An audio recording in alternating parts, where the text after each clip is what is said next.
heavyweight bash-up this Saturday in Las Vegas. Where else? This is special and a little bit mad, if you want my honest opinion. In one corner is Evander Holyfield, one of the best heavyweights of the last 50-odd years, and in the other is South Africa's Botha, who's a good enough fighter, to be honest with you. They will fight for the WBF heavyweight title, a belt once held by a 50-year-old Joe Bugner, who won it in a fight against Bone Crusher Smith in the first round when Bone Crusher Smith slipped his disco, throwing a punch, put his back out, throwing a right hand in the first round. They hadn't touched each other. Big Joe won it. Bone Crusher was, I think, 49. Joe was 50. There was thousands in Sydney. Big Bone Crusher, and he's a big lump, threw a punch, missed Big Joe, who's an even bigger lump. Bone Crusher put his back out. That was the end of the fight. Absolutely fantastic. He couldn't invent that. Actually, trust me, I couldn't invent things like that, but I'm not. That's the absolute truth. Anyway, I wanted to talk to somebody who would have something to say about this mad old carrier, not someone who's going to sit on his fence and do what they do on Sky all the time. I wanted someone to give us something a bit juicy. Somebody who has worked with both fighters. Now, there's only one man, and I'm delighted to say that he joins me now to talk not just about Holyfield and Botha and all things boxing, but about his fighters. Ian Napper, Rendell Monroe, Tony Jeffries, and one or two more, hopefully. Welcome to the show. You've been on for a long while. Frank Maloney, how are you, kid? Very well, thanks, Steve. How are you? I'm fantastic as well. I'm fantastic. And you're trying to sell heavyweight fights. That is a disgrace in this division at the moment. When you think of, you think of Evander Holyfield, how old he is, and then even the European title fight. I know it's good for British boxing, but what is boxing coming to when you've got Audley Harrison, who has actually failed, and Michael Sprott, who's a journeyman fighting for the European title? Yeah, well, you know, in all fairness, there have been worse fighters over the years, and it wasn't meant to be Audley against Michael. It was meant to be Audley against Sosnowski. But it shows you what the standard of heavyweight boxing is. Yeah. You only need a young heavyweight to come through there, and he will clear up the heavyweight division. Can you imagine if you've got that heavyweight? Doesn't matter if he's black or white or American or anywhere, as long as he's entertaining, as long as he's got a bit of fun about him, a bit of excitement about him. Frank, he's going to be the wealthiest heavyweight in ever. You know that he's going to make more money than Tyson. He's going to make more money than anybody. Do you know what? I know people are going to say I'm just saying it, but I believe that David Price may be the man to come through. No, listen, I'm a massive fan of Big David Price. You know, I'm talking to David and his trainer. We're actually now thinking of bringing in an American trainer, which is an exclusive to your radio show, to work with him. Okay. I'm talking to a couple of trainers in America who I hold in high opinion, because I think that's what the problem is. We haven't got the good trainers over here to guide a heavyweight. So you just need, you know, you can get him fit. You just want someone to just teach him a little bit, one or two bits of fighting. Now, look, Frank, I'm going to go through all of your stuff, and I'm a big fan of Price. I had him on the show a couple of weeks ago before he had that fight. Let me ask you this, Frank. You worked with Evander Holyfield and Lennox Lewis when they had their two fights. You worked with Botha 10 years ago when he challenged Lennox Lewis in London at the old London Arena, and you've already said that it's a bit of a joke, but Frank, these fights, like that Roy Jones Bernard Hopkins things last week, they're still doing decent business, Frank, both at the turnstile and on telly.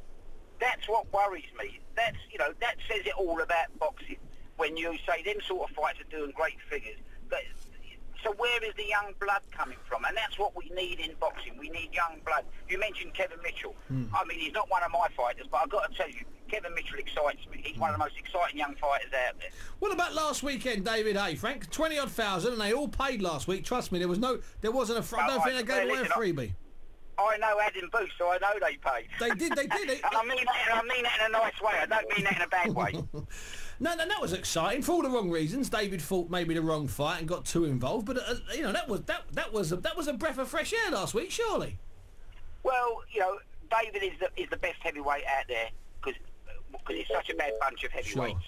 That's what, and I think he can rule the heavyweight division, and the heavyweights need. David Hay is good for heavyweight boxing at the moment because everyone's talking about it. You've got the other two, the most boring Klitschko brothers you've ever seen. I mean, you know, the Germans couldn't get excited if Easy, well, Frank. Frank, you got to be careful because you got in trouble before when you and I were doing a broadcast when you talked about our German brothers. They don't get excited, you know. Not like we do.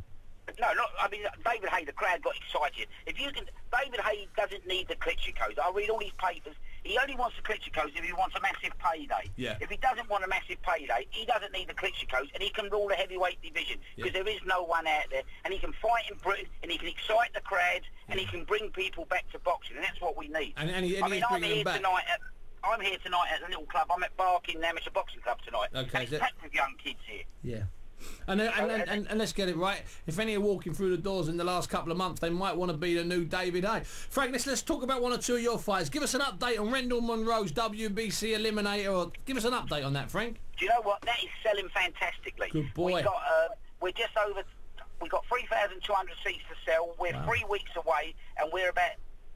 Counter check with the office today. We're just over 2-4 sold. So Good. Rendell now has moved from the Championship division to the Premiership division. If he wins that fight, he joins the likes of the David Hayes, the Carl Frodges. Yeah, I mean, he's in that group. But Frank, just tell us where that fight is and when it is. It's in Sky Dome, Coventry. But I'm also hoping to make an announcement for Jason Booth in the next week, which will shock the boxing world, and will be a real reward for Jason. Well, if you do it next Thursday, can I get you on next Thursday night to chat about it?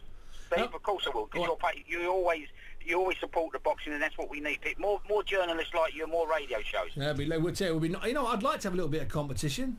I might have to get out of first gear if I had a bit of competition. It'd be lovely if I'll talk rubbish over the other side of the water, fancied a little bit of a head-to-head with me. But anyway, that's neither here nor there. Frank, before I let you go, and it's been a pleasure to getting you on the show, talk to me about Tony Jeffries. Where's he fighting next, and how many coaches are you going to take? He's on the St George's Day card at the Sky Dome. Brilliant. He's taking over 350 tickets. Those red and white shirts will be invading Coventry. And, you know, he's another one which I get excited about. You know what, I lost a lot of interest in boxing. I had that bad patch with Jamie Moore got beat, and then the Darren Summer, you know what. But and then also when I think to myself, you know what, I'll keep going through this. It's time to call it a day. All of a sudden, one of them gives me a little gel, and I think, and that's all you need. This is great. I've got to keep doing it. Yeah, that's what it is. Listen, Frank, it's been a pleasure having you on. Let me speak to you next week and give me the Jason Booth stuff second hand. I don't mind. Frank Maloney, thanks very much indeed. Well, Frank's not very impressed with that fight this weekend, and obviously wasn't very impressed with last week's foul fest between Hopkins and Jones. What about you? Did you watch it? 0207 224 2000. Speak to me tonight.